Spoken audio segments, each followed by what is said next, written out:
Так, уважаемые мои студенты, значит, в связи с сложившейся ситуацией в республике по причине карантина, наш вуз, Кыргызско-Узбекский университет, как все вузы республики, перешли на дистанционное обучение.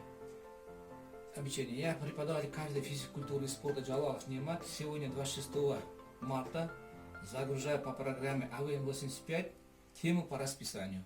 Пользуйтесь.